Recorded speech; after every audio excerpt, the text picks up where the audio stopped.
ये मेजरली आप आए थे वो क्रिकेट के इंफ्रास्ट्रक्चर की डेवलपमेंट थी या बेहतर डिसीजन लेना था। 1.5 साल में आप एज ए मैनेजमेंट वो डिसीजन नहीं ले सके। उसके बाद जो भी प्लेयर खेलता है, नो मैटर इमाम खेले, शान खेले, बाबर खेले, अबरार खेले, कोई भी खेल रहा है, he should perform for the country, जो वो नहीं कर पा रहे। Dot ball, wicket taking ability का रिड्यूस हो जाना, शाहीन हारिस का इकोनॉमी बढ़ जाना, स्ट्राइक रेट बढ़ जाना, बाबर के आउट ऑफ फॉर्म हो जाना, ये सब हीले बहाने हैं। बात यह कि हमने कितने प्लेयर्स को ट्राई आउट किया, हमने कितने प्लेयरों को इनके अलावा सोचने की कोशिश की। जब मैंने 2023 के एंड के अंदर पाकिस्तान टीम को एज ए डायरेक्टर 2 माह के लिए ज्वाइन किया, एक परसेप्शन था कि जी पाकिस्तान का जो बेंच स्ट्रेंथ है वो रेडी नहीं है, क्योंकि हमने मौका ही नहीं दिया। हमने 21, 22, 23 के अंदर वही 8-10 प्लेयरों के अंदर अपनी सारी क्रिकेट खेल दी और हमने दूसरों को मौका नहीं दिया। वहाँ पे हम लेके आए, जब हम लोग ऑस्ट्रेलिया टूर पे गए और न्यूजीलैंड के टूर पे गए, वी मेक दैट डिसीजन कि हमने खुरम शहजाद को लेके आना, ही परफॉर्म वेल। हम मीर हमजा को लेके आए, ही परफॉर्म वेल। साइम अयूब को लेके आए, सब लोगों ने लाइक शाउट कर रहे थे कि जी क्यों ये किया जा रहा है। आज साइम अयूब आपका सबसे मोस्ट वैल्यूएबल प्लेयर की जोन में अगर कोई आएगा तो वो सलमान आगा और साइम अयूब आएंगे, लेकिन उस वक्त लोगों को समझ नहीं आ रही थी कि ये क्या किया जा रहा है। उसके बाद हमने आमिर जमाल को ट्राई आउट किया, उसकी परफॉर्मेंस शानदार रही। मुझे बता दें पिछले 1.5 साल के अंदर हमने देखा डोमेस्टिक क्रिकेट के अंदर मोहम्मद, अभी आपको सोल्यूशंस की बात कर रहा हूँ कि Mohammad Ali very good bowler, हमने PSL में देखा नया बॉल अच्छा करता है, डेथ बॉलिंग करता है, उसको को मैच खिलाया हमने वनडे को T20 नहीं। खुरम शहजाद को वनडे T20 खिलाया नहीं। मोहम्मद वसीम तब से बाहर है, वर्ल्ड कप की अच्छी परफॉर्मेंसेज देने के बाद बाहर है, उसको दोबारा कभी हम नहीं लेके आए। क्यों नहीं लेके आए? इंजरी के 3 माह 4 माह निकाल दें, उसके बाद ये उससे पहले क्यों नहीं चांस दिया गया? आकिब जावेद को कोई एक मैच भी खिला के हमने देखा नहीं। उसके बाद मीर हमजा को कोई एक भी वनडे T20 खिला के देखा नहीं।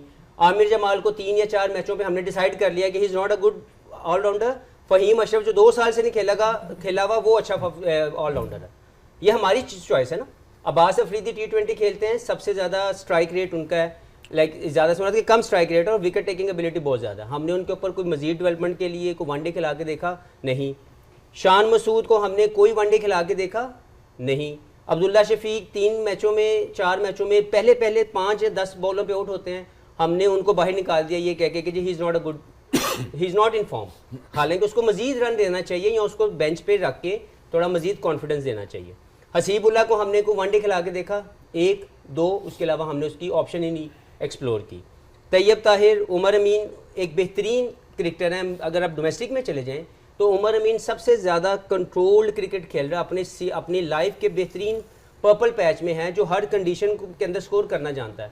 लेकिन हमने डिस्कार्ड कर दिया कि जी he is not good enough. ये सिमिलर सिचुएशन है जो कामरान गुलाम के लिए सोची जा रही थी कि Kamran Ghulam can not play international level.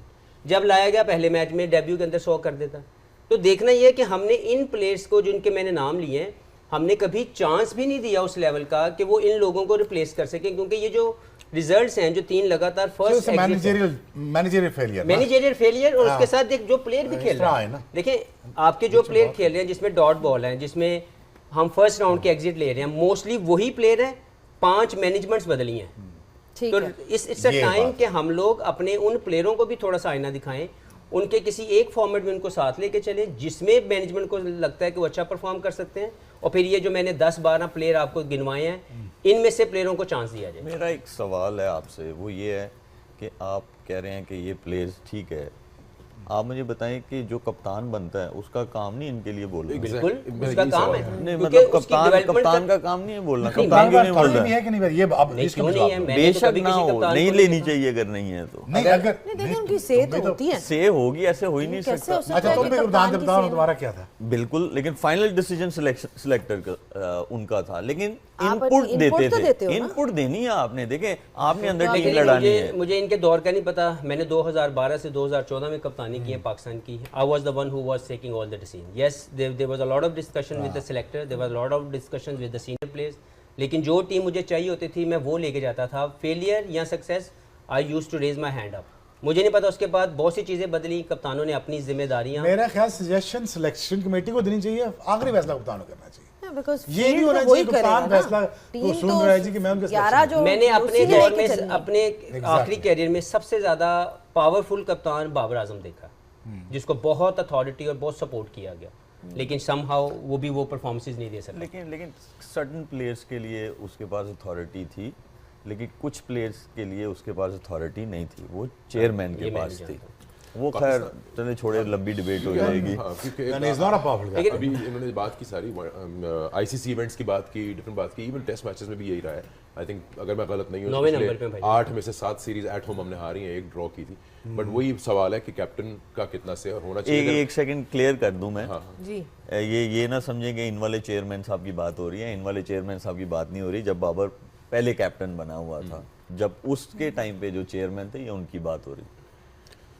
आप कैप्टन हाँ, रहते नहीं, हैं, सारे पता है कि सारे बैठे थे ना कि कोई नहीं, लूपहोल दे दो। आगे जाकर मुझे ना आई कैन नॉट बी लेकिन वो मिल गया। Hit every time. देखिए बात ये, मैंने 8 साल कप्तानी की है पाकिस्तान की, नहीं ठीक है बात, ठीक 8 साल कप्तानी की पाकिस्तान की, और उसमें बहुत फ़र्क पड़ता है कि आपका चेयरमैन कौन है, आपकी चेयरपर्सन कौन है।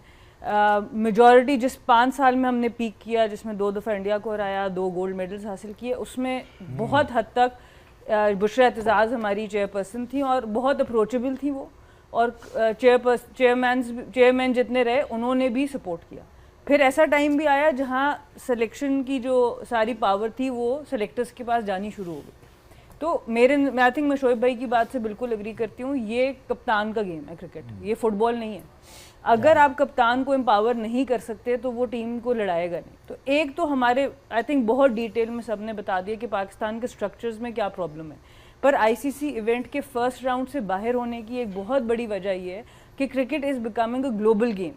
जितनी इन्वेस्टमेंट क्रिकेट में दुनिया के ग्लोबल लेवल पर आज हो रही है वो कभी भी नहीं हो रही थी, और बाकी टीमें बहुत रेगुलरली अब टीमों को बीट कर रही हैं। अफगानिस्तान जिस तरह आप बड़ी टीमों को बीट कर रहा है, नेदरलैंड्स ने बहुत रेगुलर अपसेट्स करने शुरू कर दिए। आपको ये समझना पड़ेगा, अगर आप राइट टाइम पे राइट जगह पर पैसा नहीं लगाएंगे, आप बॉल्स के ऊपर पैसा बचाएंगे, मैचेस की वेन्यूज़ पे पैसा बचाएंगे, आप नंबर ऑफ इस वक्त बाकी दुनिया में 3 टीम्स इकट्ठी ऑपरेट कर रही है, उनकी टेस्ट टीम अलग टूर कर रही होती है, वनडे टीम अलग टूर कर रही होती है, T20 अलग कर रही होती है। हमारा एक वक्त में एक ही टूर होता है, ठीक है। तो आप ये दिमाग में रखें कि अब के जो मैनेजमेंट का जो पैसा है वो जाना पड़ेगा प्लेयर्स में, टीम में। अदरवाइज कल को, आज तो आपको ये हरा रहे हैं ना बड़ी टीम्स, छोटी टीम्स ने, यूएसए ने तो हराना शुरू कर दिया। आपको कब सोचा था हमने कभी कि पाकिस्तान को यूएसए हराएगा? और ये कोई वन ऑफ नहीं होगा। अगर हम राइट जगह पर पैसा नहीं लगाएंगे, हम 20-25 लोगों को पैसा देते रहेंगे, चाहे वो फॉरेन लोग हों चाहे वो इधर के लोग हों, आपके सिस्टम का यही हाल रहेगा। आपको ग्रास रूट लेवल तक पैसा लेके जाना है। आप लगाए ना यूनुस खान जैसे बंदे को अंडर 19 का कोच, ग्रास रूट पे लेके जाए ना अच्छे लोगों को, या जो भी जिसका भी बड़ा नाम ले, आप ग्रास चाहते हैं बड़े नाम के लिए जाते हैं, वो अथॉरिटी मांगते नहीं हैं, देखिए, वो ये authority बड़ा मांगते हैं। आसान होता है, बड़े लोग उठ के कह देते हैं कि नहीं जाना चाहते। सारे नहीं है, सारे जाना चाहते हैं, वो काम करना चाहते हैं। एक्चुअल में प्रॉब्लम वहाँ है, हम लोग ऊपर जो केक बना हुआ है ना, हम उसकी तरफ नजर रख रहे हैं कि केक कैसा बना हुआ है, और भाई नीचे केक के क्या है, हाँ वहाँ जरूरत है, देखो वहाँ मोहम्मद पे यूसुफ जरूरत भाई है। वो सिस्टम में मौजूद थे, उनको अंडर 19 के लिए हेड कोच बना के भेजेगा। बहुत सी बातें हुई कि जी मोहम्मद यूसुफ को क्यों भेजा जा रहा है, ये इससे पहले को लोग वो भी बहुत अच्छा काम कर रहे थे, लेकिन एक बड़ी इंस्पिरेशनल फिगर जिसने पाकिस्तान के लिए बहुत बड़ी क्रिकेट खेली है, अगर वो रेडी है, वो चाहता है ये काम करना, तो हम उसको क्यों ना एक लॉन्गर रन दे, उसको 2 साल के लिए क्यों ना टीम के साथ अंडर 19 के साथ लगाया जाए। यूनुस भाई को ऑफ़र किया, मैंने कॉल करके ऑफ़र किया कि यूनुस भाई आप कराची की एकेडमी को टोटल होल्ड करें, क्योंकि कराची पाकिस्तान की एक प्रोडक्शन एरिया है, तो आप वहीं पे रहते हैं, तो पूरी कराची, पूरा जो सिंध है वो आपके under. He refuse for some reason, he wanted to do some other part, that time he was not available. लेकिन बात यह है कि बहुत सी जगहों पे प्लेयर अवेलेबल होते हैं, उनको वेल यूटिलाइज नहीं किया जाता। जैसे मैं अभी आपको बता दूं, ये 5 मेंटोर्स रखे गए, बड़े नाम हैं, जी जी, लेकिन क्या इनको वो अथॉरिटी दी जा रही है कि they should bring a change into the system? क्या इन लोगों को एम्पावरमेंट और अथॉरिटी दे के काम लिया जा रहा है? बात करते हैं ब्रेक के बाद, ब्रेक ये सिर्फ लेके एक- आ जाए, लंबी बात हाँ, है, इस पे ब्रेक बात ले करते हैं। प्लस ऑब्वियसली एक और इंपॉर्टेंट चीज है कि पाकिस्तान के लिए इस मैच में क्या है, अगर आज होता है बारिश अलाउ करती है, and then a quick turn around time, क्योंकि पाकिस्तान कुछ ही दिन बाद जो है वो न्यूजीलैंड जा रहा है। So what's gonna happen then, what are the 15 that will travel, बात करते हैं हम और इसी शो पे जो कि है गेम ऑन है ऑन पीटीवी स्पोर्ट्स एंड टैपमैन। Welcome back once again to game on है। ज़ैनब कैसी हैं? मैं बिल्कुल ठीक हूँ। हमने बहुत सारी बातें की पाकिस्तान टीम के हवाले से, क्योंकि आज उनका मैच है बांग्लादेश से। हल्की हल्की ड्रिजल की रिपोर्ट है, तो अभी तक एज सच कोई खुशाइन न्यूज़ नहीं है कि मैच कब स्टार्ट होगा, क्या होगा। इस बीच हम